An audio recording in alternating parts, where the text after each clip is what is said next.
Exercise 3.3 can a quadrilateral ABCD B A parallelogram if एक हमारे पास में ABCD एक क्वाड्रिलेटरल दिया हुआ है, क्या वो एक पैराग्राम हो सकता है यदि triangle D triangle B equal to 180 का हो। तो हम क्या इसे हम क्वाड्रिलेटरल कह सकते हैं। जैसे कि हमारे पास में एक क्वाड्रिलेटरल दिया हुआ है,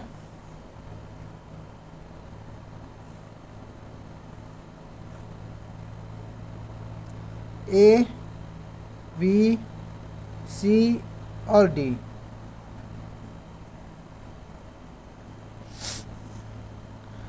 क्वेश्चन नंबर 1 के अकॉर्डिंग एंगल जो डी है, ये वाला एंगल, और एंगल बी, ये वाला एंगल, क्या इन दोनों का योग हमारा एक 180 डिग्री का हो सकता है। तो हम लिखेंगे यदि हमारे पास में ये दोनों एंगल 90 डिग्री के होते हैं और दोनों अपोजिट एंगल में होते हैं तो हमारा पैरेललोग्राम बनेगा, अदरवाइज नहीं बनेगा। या एडिसेंट होते, एडिसेंट का योग कितना होता है 180 डिग्री का होता है, ये हमारा एडिसेंट भी नहीं है, तो ये हमारा एडिसेंट के हिसाब से तो ये हमारा पैरेललोग्राम नहीं बन पाएगा। ओके, ये हमारे दोनों एंगल अपोजिट हो सकते हैं। अपोजिट कब होंगे, यदि ये दोनों एंगल हमारे पास में स्क्वायर हो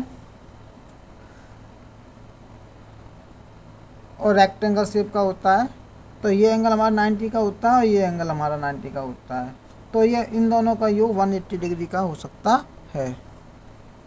ओके, तो हम यहाँ पे लिख सकते हैं इसमें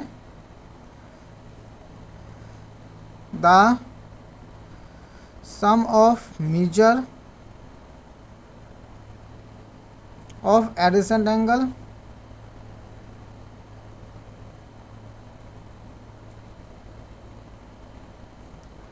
शुड बी 180। अगर ये एडिसेंट एंगल होता, एंगल V और एंगल D अगर एडिसेंट होता तो हमारा ये 180 डिग्री का योग हो सकता था, लेकिन यहाँ पे ये हमारे एडिसेंट एंगल नहीं है, तो ये कंडीशन तो इसमें नहीं फॉलो करेंगे। तो दूसरा वाला क्या हो सकता है इसके अंदर, opposite angles should also be of same major.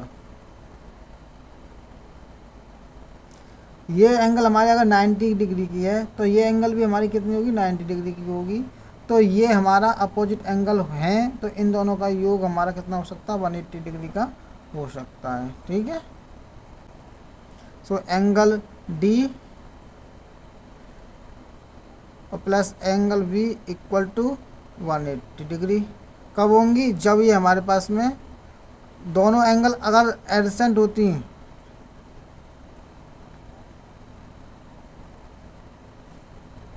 AdSense angle होती तो हमारे पास में ये 180 का होता, अदरवाइज नहीं होता। तो हमारे पास में ये अपोजिट एंगल का योग 180 का होता, तो भी ये एंगल हमारी 180 का हो जाता। सेकंड क्वेश्चन में देखेंगे A B equal to C D.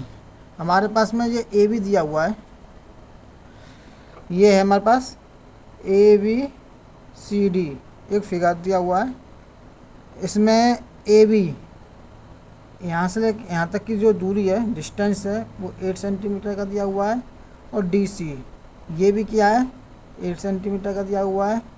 A D 4 centimetre का दिया हुआ है, और बी सी 4.4 सेंटीमीटर का दिया हुआ है।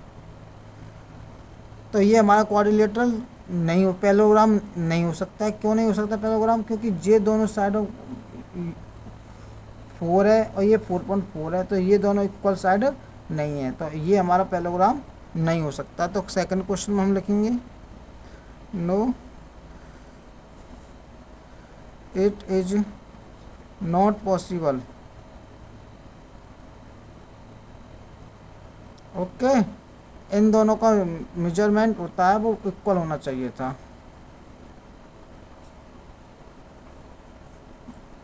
तो हम यहाँ पे लिखेंगे A B equal to D C.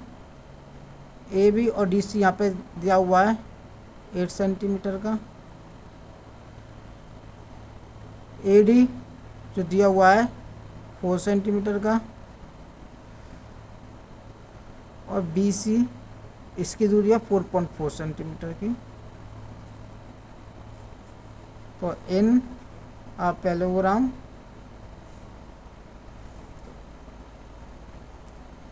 opposite sides are equal। अगर जब पैरेललोग्राम होता तो ये अपोजिट साइड क्या होती, इक्वल होती, अदरवाइज हमारा पैरेललोग्राम नहीं होता। तो हम कहेंगे here A D not equal to, A D है ना वो हमारे बी सी के बराबर नहीं है। Okay,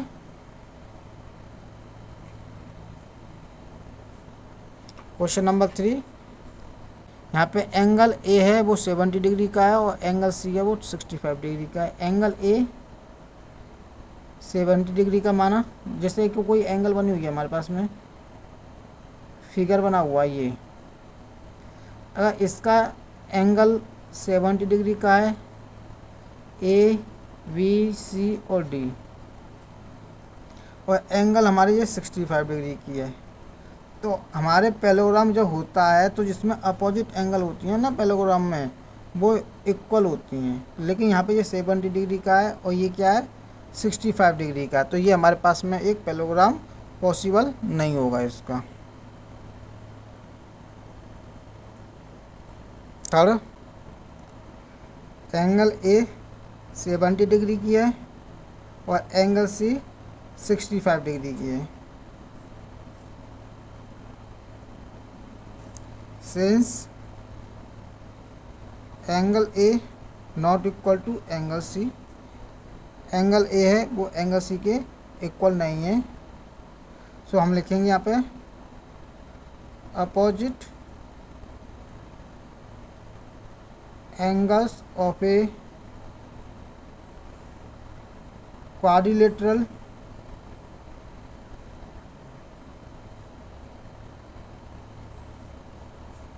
are not equal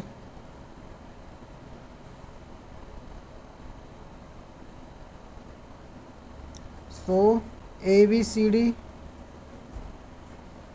is not a parallelogram।